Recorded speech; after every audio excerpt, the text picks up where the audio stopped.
जी अबुल जी। शहजाद साहब, आपका क्या मानना है, सबसे ज्यादा नजर, क्योंकि अभी तक जो स्टार प्लेयर्स हैं वो कुछ कमाल नहीं दिखा पाए हैं इस पूरे टूर्नामेंट में पाकिस्तान की तरफ से, आपकी नजर आज किस क्रिकेटर पर सबसे ज्यादा रहेगी? बल्लेबाजों की बात कर रहा हूं। बॉलर्स तो सब कमाल कर रहे हैं और सारी टीमों के कमाल कर रहे हैं, फास्ट बॉलर खासतौर से। अनम्यूट कर लीजिए, आप अनम्यूट कर लीजिए। जी जी, यहाँ अब पे जितने भी बॉलर्स की विकेट है वो तो बॉलर ही कमाल कर रहे हैं ज्यादा। तो बैट्समैन में अगर आप देखा जाए, अगर बाबर रिजवान अगर स्कोर नहीं करेंगे तो लंबा स्कोर नहीं करेंगे। इनको शुरू से लंबा स्कोर करना नहीं जाना है, पहले तो प्रॉपर इनको अपने आप को थोड़ा सेव करना है, विकेट सेव करनी है। शुरू में 7-8 रन से खेलना है, बाद में जाके इन लोगों को अटैक करना है उसके ऊपर, ताकि एटलीस्ट 160-170 रन कर सके। और आपको याद होगा कि जो कनाडा की टीम है, इन्होंने ऑलरेडी 160 कुछ 190 किया था, तो यूएसए ने इनको चेस कर लिया था जी 190। तो इसको एटलीस्ट 170-180 करना चाहिए ताकि ये कुछ उनको सेव कर सके अपने आप को। नोएल, क्या लगता है आपको? 170 मान रहे हैं और यहाँ तो 100 पकड़ना मुश्किल हो रहा है इस विकेट पर। मैं तो कह रहा हूँ अगर पाकिस्तान टॉस जीती, यस बिकॉज वो लोग बैटिंग करना चाहिए, क्योंकि अगर वो लोग बॉलिंग करे अगर और पाकिस्तान सेकंड बैटिंग करे तो they will be under pressure. I think they should win the toss, bat, put up a good total. Yes, I will say 150 run भी आए, it is more than enough, but Canada को 100 के अंदर all out करना चाहिए। That should be their aim, because अगर qualify होना है, टॉप 4 में आना है, तो they have to qualify. Super 8 खेलना है, दे हैव टू क्वालिफाई। कैसे क्वालिफाई होंगे? आप 150 करिए और बाकी दूसरी टीम को आप 100 के अंदर ऑल आउट करने की कोशिश, बिकॉज उनके पास बॉलिंग अटैक है, अफरीदी है, यू नो वसीम है, they have a very good bowling side, you know, they are capable है, उनको 100 के अंदर ऑल आउट करना है, उनको केपेबल है। तो they have to have a positive attitude रहना चाहिए और एक इंटेंट से जाना चाहिए कि ये मैच जितनी जल्दी खत्म हो सकते पाकिस्तान के लिए उतना एडवांटेज है।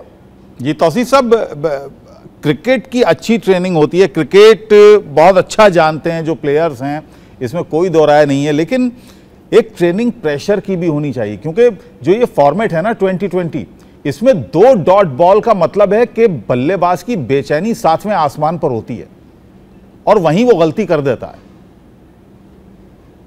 देखिए, बिल्कुल ठीक आपने कहा, बट इतने एक्सपीरियंस प्लेयर, अब आप कल बांग्लादेश और साउथ अफ्रीका को भी देख लीजिए, इतने एक्सपीरियंस प्लेयर 2 रन्स का एवरेज हो या 4 रन्स का एवरेज हो, आजकल 2020 में कुछ नहीं है। अब ये ऐसा भी नहीं है 110-15 के बाद जो है हम ठीक है, हम पिच को दोष देते हैं, ठीक है अपनी जगह, बट ऐसा भी कुछ नहीं है। आप पिच को रीड करके, सिंगल्स करके जो है आप मैच को ले जा सकते हो। कल भी मैंने देखा, ये एक्सक्यूज नहीं है, वही ग्रेट प्लेयर है जो मुश्किल हालात में खेलेगा। अब देखिए, टॉस, हर आदमी toss toss toss, yes toss बिल्कुल है, मॉर्निंग टाइम में टेस्ट मैच हो या किसी हो, सुबह के टाइम में अगर थोड़ा सा गेंद हिलता है तो वहां पे, बट अगर टॉस ही पे सब कुछ है, अगर टॉस आप हार जाते हो तो फिर आप बोलो कि हमने नहीं खेलना भाई, हम टॉस हार गए, दिस इज नॉट फेयर। ये प्लेयरों, मैं नहीं मानता इस बात को भाई। आप वो भी तो स्ट्रेटेजी बनाते होंगे। आप सुनील कुछ कहना चाह रहे हैं? सुनील काफी देर से आपको सुन रहे हो, कुछ पूछना चाह रहे हैं, कहना चाह रहे हैं, अपनी बात रखना। तौसीफ साहब, एक जैसे प्रेशर और टॉस की ट्रेनिंग होनी चाहिए, आपको नहीं लगता बेचारी जब पाकिस्तान की टीम हारती है तो फॉर्मर प्लेयर्स जो पाकिस्तान के खुद प्लेयर हैं वो काफी सख्त और काफी कड़क तरीके से उनको क्रिटिसाइज करते हैं? तो कहीं ऐसा नहीं लगता कि फॉर्मर प्लेयर्स को भी थोड़ी सी ट्रेनिंग देके बोलेंगे भाई अपने टूर्नामेंट के बीच में अपने अल्फाज थोड़े से कंट्रोल करें? आपको नहीं लगता पिछले 2-3 दिन में कुछ ज्यादा ज्यादती हुई है अपने करंट टीम के साथ पाकिस्तान में? या आपका व्यू जानना चाहता हूं आपके फॉरेन। नहीं, आपने बिल्कुल दुरुस्त किया, और हकीकत यह है कि कुछ लोगों के जो एक्स प्लेयर हैं वो अपने टाइम के कुछ चीज़ों को बदले ले रहे होते हैं। मैं तो साफ बोलता हूँ, इस तरह की बात करके कोई फायदा नहीं है। देखिए, ये चीज आपके ये एशिया में वैसे बहुत है, मैं आपको बताऊं, ये एशियन में बहुत ज्यादा है, हो सकता है कि गोरों में भी हो, मगर एशियंस में बहुत है कि वो उठा के, मैंने कई दफा देखा जी, उसके घर पे पथराव कर दिया, उसको ये कर दिया, उनको वो कर दिया हारने के बाद। भाई दिस इज गेम यार, इसको आवाम को भी सोचना चाहिए। बट प्लेयरों पे भी है कि आपको इतना हीरो बना देते हैं। और फिर एक्स प्लेयर की जहां तक आपने की, यस ये लोग बहुत एक्स प्लेयर जो हैं बहुत गलत बातें कर रहे हैं बैठ के। अपने टाइम को याद करें, उस टाइम में क्या होता था, हमें वो भी सब याद है। मगर हमको बोलते में अच्छा नहीं लगता है, कोई भी हो एक्स प्लेयर कहीं का भी, हमें सब मालूम है। बट ये दिस इज रॉन्ग, इससे बहुत खराब मैसेज आता है, दूसरी कंट्रीज में खराब मैसेज जाता है। आप भी प्लेयर थे यार, ठीक है, आप क्रिटिसाइज करो, उसके गेम पे क्रिटिसाइज करो, लेकिन आप उठा के जो है उसकी पूरी जो कैरियर को खराब करके रखते हो। ठीक है, आपके हमें पता है हमारे पास रिप्लेसमेंट की थोड़ी प्रॉब्लम है, और इसकी बनिस्बत अगर हम देखें तो इंडिया के पास रिप्लेसमेंट काफी मौजूद है। आपके यहाँ भी कोहली के ऊपर कुछ लोग चढ़ के बैठते हैं, देखिए कोहली इज ग्रेट प्लेयर मेरी नजर में। जब तक उसका रिप्लेसमेंट जो वो खुद छोड़ना चाहे तो छोड़ देगा, नहीं छोड़ना चाहे तो आपको खिलाना। चलिए आज के मैच की थोड़ी सी, मैं ये मेरे पास एक रिकॉर्ड था, तो कनाडा के पास भी हालांकि तजर्बा कम है, अनुभव कम है, लेकिन मैं कुछ खिलाड़ियों का यहाँ पर औसत देख रहा हूँ तो अच्छा औसत उनका है। नवनीत धालीवाल हैं, सुनील बेहतर बताएंगे। एरन जॉनसन है, 46.87 का उनका एवरेज है। रेयान पठान है, उनका औसत 51.44 का, और स्ट्राइक रेट भी अच्छा है 161, 161 का स्ट्राइक रेट से खेलते हैं। एरन जॉनसन 164 के स्ट्राइक रेट से खेलते हैं, इनमें 2 शतक भी हैं इनके, तो अच्छा लाइनअप है इनके पास भी। सुनील, अब एक छोटी सी बात इसमें हमको याद रखनी चाहिए कि ये टीम दिखने में छोटी है, बट इसमें सारे डिस्कार्डेड प्लेयर्स आपके फर्स्ट क्लास प्लेयर्स पाकिस्तान के हैं। आपके पास इंडिया से गए हैं जो रणजी तक खेले हैं, जूनियर वर्ल्ड कप तक खेले हैं और अच्छा परफॉर्म किया। तो ये अंदर से भरे पड़े, ये वेट कर रहे हैं कि कब इनको मौका मिले और ये जाके दिखाएं। और दूसरी बात जो बहुत इंपॉर्टेंट है अबुल, ये हमेशा अंडर प्रिपेयर्ड पिचेस पे खेले हैं। ये जितने भी आपने नाम लिया है, धालीवाल का, राजेश का, ये सारे कनाडा में तो सुबह अपनी नौकरी करते हैं, शाम को आके पिच बनाते हैं और वहीं अंडर प्रिपेयर्ड पिच पे खेलते हैं। तो उनको कोई लेना देना नहीं है, पिच क्या हो, टॉस क्या हो, वेदर क्या हो, उनको तो बस बल्ला रखना है, गोल्फ की बैट जैसा टी ऑफ करना है बैट को लेके कि बॉल कितनी लंबी से लंबी जाए। इसलिए मैं कहता हूं अभी ये तो ट्रेलर था, जो 2 आपने अपसेट्स देखी, ये ट्रेलर था, आगे आगे देखिए। तो शहजाद साहब, ऐसा अगर कोई प्लेयर होता है वो तो ज्यादा खतरनाक हो जाता है, जैसा कि सुनील बता रहे हैं कि वो अपनी नौकरी भी कर रहे हैं और अंडर प्रिपेयर्ड पिचेस पर आकर खेलते हैं। अबुल इनफैक्ट शहजाद साहब भी उसके एक बहुत बड़े एग्जाम्पल हैं ग्लोबल वर्ल्ड में कि जो पाकिस्तान में पैदा हुआ है, खेले, पर यूएई में आके इनका वर्ल्ड रिकॉर्ड है। जी जी बिल्कुल, हम भी जब खेलते थे, हम लोग सुबह काम करते थे, शाम को जाके नेट्स करते थे। इवन जब हम लोग ने यूएई टीम के लिए क्वालिफाई किया तो हम लोग सुबह जाके ट्रेनिंग करते थे शारजा स्टेडियम में।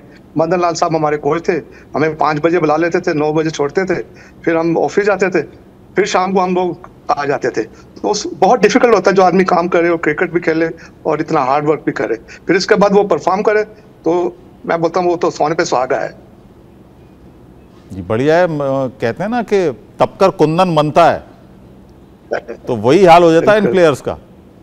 नोएल, आप क्या मानते हैं? और इसीलिए उलटफेर नजर आ रहे हैं।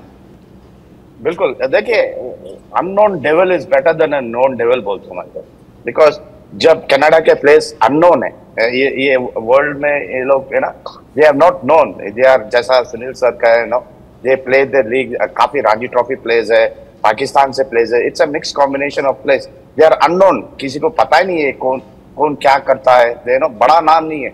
जैसा आप अगर आप देखें पाकिस्तान में बड़ा नाम है, इंडिया में बड़ा नाम है प्लेयर, तो पता है उनके बारे में, but they are unknown, so that is, वो काफी डेंजरस होते हैं अननोन प्लेयर्स।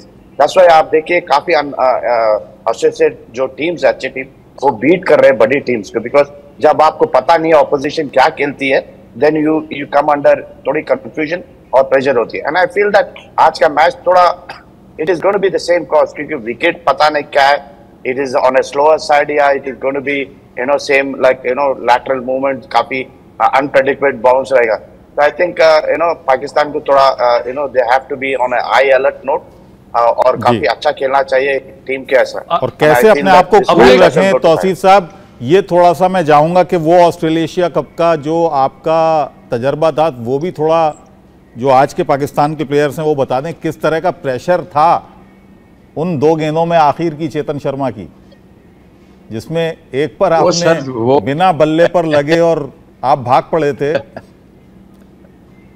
सर एक्चुअल बात यह है कि दैट टाइम चाहे इंडिया के प्लेयर्स हो या पाकिस्तान के प्लेयर हो, एक ग्रेट प्लेयर्स के मैं साथ खेला हूं उनके सबके, और अगेंस्ट भी ग्रेट प्लेयर के साथ खेल रहा हूं, तो एक तजर्बा जो होता है ना, जैसे कहते हैं ना कि एक्सपीरियंस बड़ा मायने रखता है, तो वो मुझे जरूर था। इसलिए कि मैं थोड़ी सी स्टोरी आपको बताता हूं उसके इनसाइड जो किसी को नहीं पता जी, कि जुल्करनैन जो उससे पहले आउट हुए हैं जब 3 बॉल बाकी थे, जब जुल्करनैन आउट हुए हैं आते ही उन्होंने चलाई है, तो उससे पहले मैं बैटिंग करने जा रहा था। लेकिन एक हमारे रमीज राजा साहब चेयरमैन भी रहे, इससे ग्रेट प्लेयर, उन्होंने आवाज मारी कि इमरान भाई ये जुल्करनैन बहुत छक्के मारता है अपने क्लब में, तो उन्होंने कहा जल्दी पैट करो, जल्दी पैट करो, क्योंकि आप पोजीशन तो आपने देख ही ली थी कि क्या हो गई है। तो मैंने हाथ ऐसे किए, मैंने कहा यार मेरे ऊपर से प्रेशर खत्म हो गया, हालांकि 2 बॉल मुझे मिलने थे, तो मैंने सोचा मेरे से प्रेशर, अगर उन्होंने जाते ही जो है ना वो हिट कर दी और वो बोल्ड हो गए। अब मैं जा रहा हूँ अंदर, इतना शोर, आपको पता कि शारजा में क्या पोजीशन होती है, हम तो वो चीजें देख चुके हैं, इसीलिए मैं कहता हूं कि इनके ऊपर तो प्रेशर ही कोई अभी तक नहीं पड़ा है। तो मैं अंदर जा रहा हूं, मुझे नहीं पता जावेद भाई का आवाजें मेरे को दे रहे हैं, मेरे को कुछ सुनाई नहीं दे रहा। मैं निकल के आगे चला गया तो बोलने लगे यार तुम मेरी बात नहीं सुन रहे हो एकदम। मैंने कहा नहीं ना, मुझे आवाज नहीं आई, इतना शोर हो रहा है, मेरे को आवाज बिल्कुल नहीं आई। कहने क्या करोगे? मैंने कहा मैं भाग जाऊंगा। तो भागने का मकसद ये कि मेरा एक्सपीरियंस ये कह रहा था कि अगर मैं ये सिंगल लेके, ये अभी कोई बड़ी बात नहीं है, कहने में नहीं है, आपने खुद देखा मेरे क्या वो था कि मैं रोकते ही भागा, और उसके बाद इस ग्रेट अजहरुद्दीन के हाथ में बॉल चला गया, और मैं समझे इतनी दूर रहा था कि अमृतसर और लाहौर का जो है हम कह सकते हैं कि इतनी दूर था मैं, और वो जो है मैं रन आउट उसमें बचा। तो आई थिंक ये एक एक्सपीरियंस है, और वो मैं अपना एक्सपीरियंस इस्तेमाल मैंने किया, और डेफिनेटली उसमें कुछ भी हो सकता था। चलिए बहुत बहुत शुक्रिया तौसीफ साहब, आपका भी, शहजाद साहब आपका भी, नोएल साहब आपका भी बहुत बहुत शुक्रिया, और सुनील जी आपका भी बहुत बहुत धन्यवाद।